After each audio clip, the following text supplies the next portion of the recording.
Well, we told them if they were nervous to do something great today, that we'd have a dog here to protect them. So it's the team mascot for today. All right. So, you guys had already won the series, and you're down, going into the late innings. I mean, is there any sort of tendency at that point to say, oh, you know what, it's good enough. We've already won the series. We're going to necessarily leave this game, or is that never the mentality?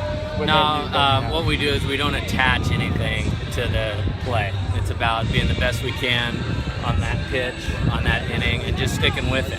There's no standings for us. There's nothing. We're a bunch of 12-year-old kids at the fair trying to knock over the milk cartons to take home the stuffed animal. And that's how we're approaching it, and that's what we're going to keep doing. Has this pitching staff exceeded what you thought at the beginning of the year? I don't know if I thought anything. I knew they needed to improve, and they've done that. I mean, Nathan Bannister, obviously that speaks for itself. JC was a big pickup. I went to his house about 10 minutes after our press conference ended to make sure that we secured that. Kevin Ginkel's emergence has changed the team. I mean, Bobby was leading the country in wins as of last week. And then Cameron Hank, taking a step forward. Michael Flynn picking us up today.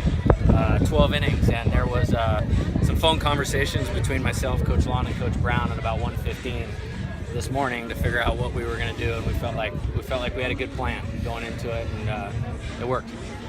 The first time someone mentioned Flynn, did you go okay? No, actually, it was my idea. I'm going to take credit for this one. But what we wanted to do is we wanted to set it up to get their lineup in a place where we felt like we could be in good matchups the rest of the game, and we just had to hold it down and not give up the big inning, which we did give up the big inning. So it was great that we persevered and stuck with it. How would you describe Kyle's weekend having to replace Bobby? Oh, a stud. Yeah, I mean, the defense speaks for itself, and we don't have a lot of strikeout guys. As good as our pitching staff is, and the ball's going to be in play. And with a couple exceptions last night, I thought we picked it up great all weekend, all four of them, including JJ. And he was spectacular. I mean, we brought him in July, and he's filled the role we wanted him to and exceeded expectations. If someone told you you're going to win 14 in the first 24 league games 4 months ago, would you have gone? Well, I think you asked me if I knew how hard the Pac-12 was, and it's every bit as hard as I thought it was. And so that's why we take pictures. We celebrate the accomplishment, because winning one game against that team is an accomplishment, let alone, 2 or 3. Can you imagine where you'd be right now if Utah had not gone so wrong? Again, that's a tricky one, because we led for 24 or 25 of the innings in that series. So if you look at it in terms of how the play wasn't that bad. I think what I focus on is the resiliency, the ability to stay in the moment, the ability the next day to go in and shut out one of the best hitting teams in the country in BYU and move on to the next. I think that says a lot about the mental toughness of our players.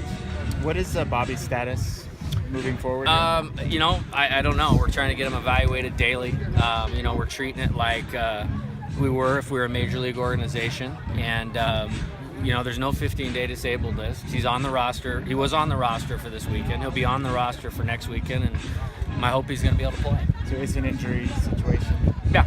Can you say what the injury is? No. Okay. I mean, I respect what you guys do. You do a great job. A lot of our deal stays in-house, and it's just one of those things. My decision. Sure. And Hauk has been kind of walking around on a crutch. Yeah, he's a little sore. He's been nicked up a little bit all year. He's getting reevaluated this week too, and we're hopeful to have him back next week. So if something happened to Salazar in a game, who would be your next catchers? We did a nice job preparing Sawyer to do that. Jason actually wrote a nice article on that early on, so we feel good about him. Casey Bowman can do it. Kyle Lewis does just about everything, so one of those guys. You were talking about seniors on Friday. Just what does it mean to be in this position for them after not being in the postseason lately and having that opportunity now? Well, what we talked about when I met each of them individually, we couldn't guarantee status, playing time, any of those types of things. I just wanted it to be the best baseball experience those guys have ever had in their life. And, it's not over. And when we're appreciating the moment right now, regardless if they go be major leaguers, billionaires, marry supermodels, whatever they do. This is a cool time. They're always going to want to come back to this. We had the 1976 national championship team here last night, and those guys are high-fiving and all those types of things. And I just want them to appreciate what they have. Was there any thought to going to a righty at any point in the late innings when? Yeah, we maybe had Robbie. We had Robbie up. It's a good lineup. Logan Ice. I mean, it says he's better left-handed than right-handed, but he took some rips right-handed, and I think we did a nice job with how we pitched them all weekend. I felt like we got them off time, and that's Coach Lon, Cesar, and our pitchers, just the ability to execute 3 things. Is there a trend in the coaching business not to coach third base like you do?